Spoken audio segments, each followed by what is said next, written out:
चलिए दोस्तों, आज की वीडियो शुरू करते हैं। देख लेते हैं। आज हम देखते हैं अपवर्तन के उदाहरण। इसमें हमारे पास पहला ये है कि कोई बाल्टी है जिसके अंदर पानी भरा हुआ है, तो उसके अंदर अगर हम कोई कॉइन या सिक्का वगैरह रखते हैं तो वह ऊपर उठा हुआ क्यों दिखाई देता है और कैसे दिखाई देता है।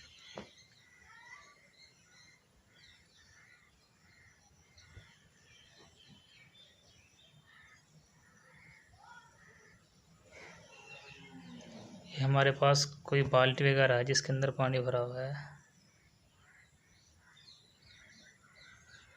इसके अंदर यहाँ पर कोई कॉइन रखा हुआ है। कॉइन मान लो, पैसा मान लो, रुपया मान लो, कुछ मान लो।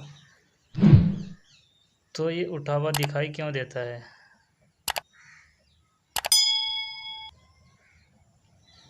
तो अब इसके अंदर देखते हैं तो ये उठा हुआ क्यों दिखाई देता है। इसका कारण ये है क्योंकि हमारा ये कॉइन है, इसे सब तरफ किरणें निकलेगी, इस तरफ भी, इस तरफ भी, इस तरफ भी। तो एक किरण ऐसे जाएगी, यहाँ तक हमारा पानी भरा हुआ है, यहाँ तक, और हम यहाँ से देख रहे हैं। जो आँख है हमारी वो यहाँ से देख रही है।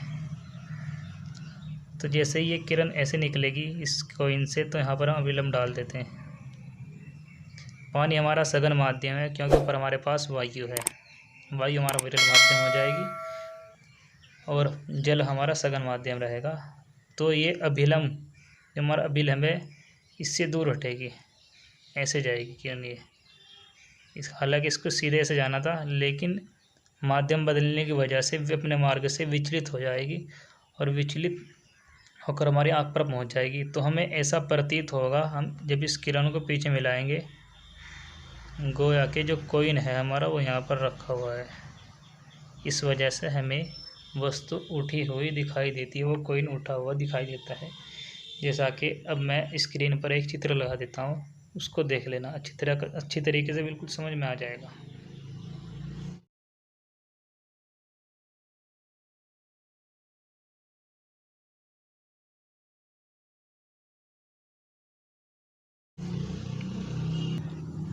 नंबर दूसरा है पेंसिल का पानी के अंदर मुड़ा हुआ दिखाई देना। ये हमारे पास कोई पानी का पात्र है, बर्तन है जिसके अंदर पानी भरा हुआ है। ये डॉट डॉट पानी को दर्शा रहा है। ये इसके अंदर हम पेंसिल डाल देते हैं। तो जैसे ही हमने इसके अंदर पेंसिल डाली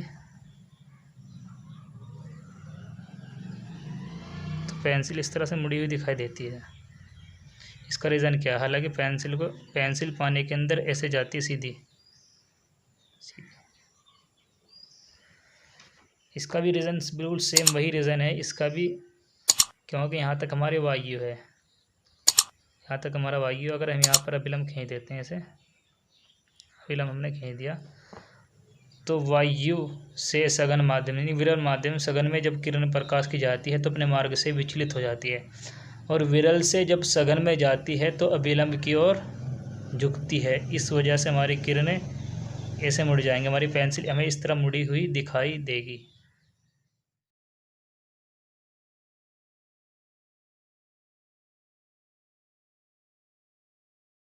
ये दूसरा एग्जाम्पल है इसका अपवर्तन का। अब तीसरा, तारे क्यों टिमटिमाते हैं। ये भी इसी के अंतर्गत आता है, इसी के अंदर आता है, अपवर्तन के कारण ही। क्योंकि हमारी जो वायु है इसके अंदर बहुत सारी परतें हैं, वायु की परतें हैं, जिसके अंदर कभी हमारा प्रकाश कम होता है, कम ज़्यादा विचलित होने के कारण इस वजह से हमें तारे टिमटिमाते हुए दिखाई देते हैं।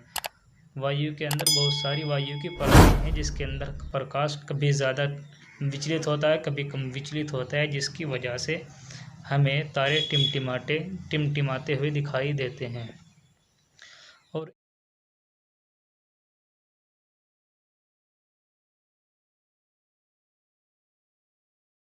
और इसी तरह से हमारे घरों के अंदर से जो चिमनी होती है, इसके अंदर से जो धुआं निकलता है, उस धुएं के दूसरी ओर यानी जो आग की लौ होती है उसके दूसरी ओर की वस्तु में हिलती हुई दिखाई देती है। उसका भी यही रीज़न है, क्योंकि जो धुआं या आग की लौ होती है वो सघन माध्यम होता है, और जिस माध्यम में वस्तु रखी हुई होती है हमारे वो हमारा विरल माध्यम होता है और धुआं कम ज़्यादा होता रहता है। इस वजह से मैं अपने दूसरी ओर की वस्तु हमें हिलती हुई दिखाई देती है।